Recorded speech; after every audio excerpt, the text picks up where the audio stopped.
How's it going, everyone? This is Med13 from TCGWise123, and today I'm going to be deck profiling my Water Dark Fire deck that I've updated with the new Evo cards. Water Dark Fire 2.0 if you want to go with that. And without further ado, let's go on with the deck. So we're starting off with water. We're going to start off with 2 Reef Eyes for the early blocking, and 2 Seneschals for the obvious reasons for the draw power. Really good turn 3 play. Next up, we're going to go with 2 Frogzookas to stop Gilaflames. And lastly, for the water creatures, we're using 1 Milporo to stall your opponent. And for the water spells, it's pretty basic. You're usually going to run 3 logo scans for the draw power. And we're also going to use 2 Crystal Memories and 2 Veil Vortex.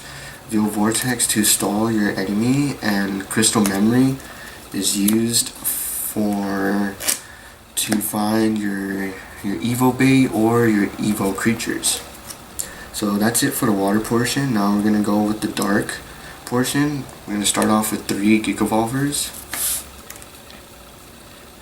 3 Gigazandas for the early chimeras, and we got 1 Screeching Scaradorable.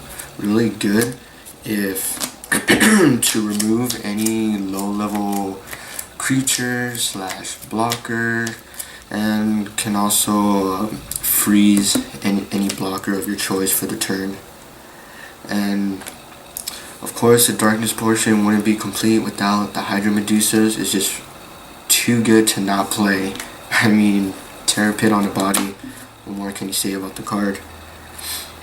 And running 1 Tekamora, just in case if I need to get over a stronger monster, Tekamora can take care of the job. And its second ability might come in handy as well, depending on your opponent's field.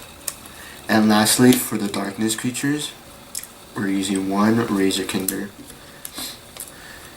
It's really good if you get the timing right. You know, if they have like a Grand Gur or any other creature that's just like sitting there, you can get rid of it. Now with the darkness spells, we're using 1 Dark Return. I use it just in case if I need to get an Evo bait or an Evo creature from my discard pile. And to finalize the darkness portion, we're running 3 Bone Blades to remove any evolution bait. Now for the fire portion of the deck, we're running 3 Jetflame Bodyguards. Really awesome turn 1 play, really control-y. You know, like they don't want to start hitting your shields if you have this guy on the field, because you can just pretty much run over most creatures early game. Next up, only 1 Drakon Weaponsmith, because we are running 2 Laser-Arm Drakons. The reason why I have these guys is just in case if I have a bodyguard like just sitting there, you know, I can just evolve it off of it and run over any creature that's level that has power 6,000 or less. Which is the reason why I only use Laser-Arm Drakon for, is just to get over creatures. I don't go to shields unless there's a clear option for me to go for shields. Next up, only 1 Gilaflame. You're probably only going to need 1 anyway, but it's just there just in case if you need to get over something. 1 Bolgash Dragon, just in case if I'm going against a blocker heavy deck, you can start messing with their defense.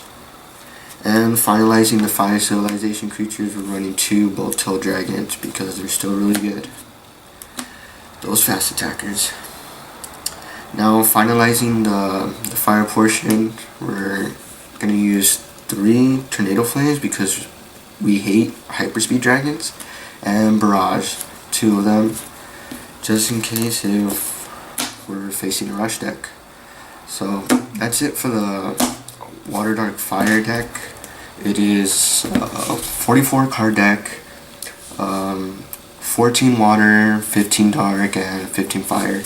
So that's 44.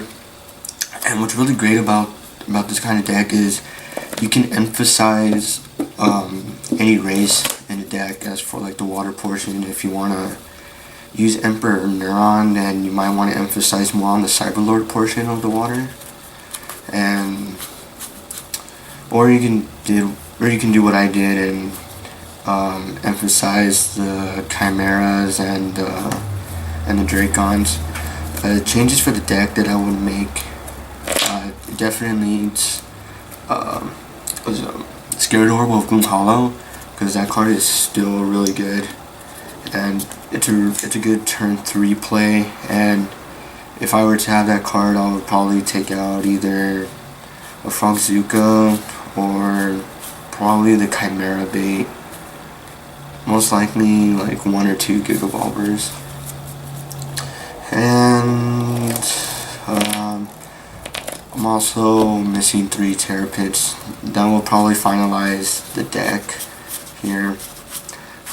Depending on your playstyle, you can either switch Tekamora with Dark Scaradorable. I don't have a Dark Scaradorable, so I'm using Tekamora instead, which I rarely use, but just in case if I'm facing if a really huge monster is getting in my way or causing me trouble, I can just run over it with Tekamora. But that's for the deck. 44 cards, as I said before. It's been testing fairly well recently, and I have a couple more decks coming in soon, but I still want to test them out. But thank you guys for watching, and take care.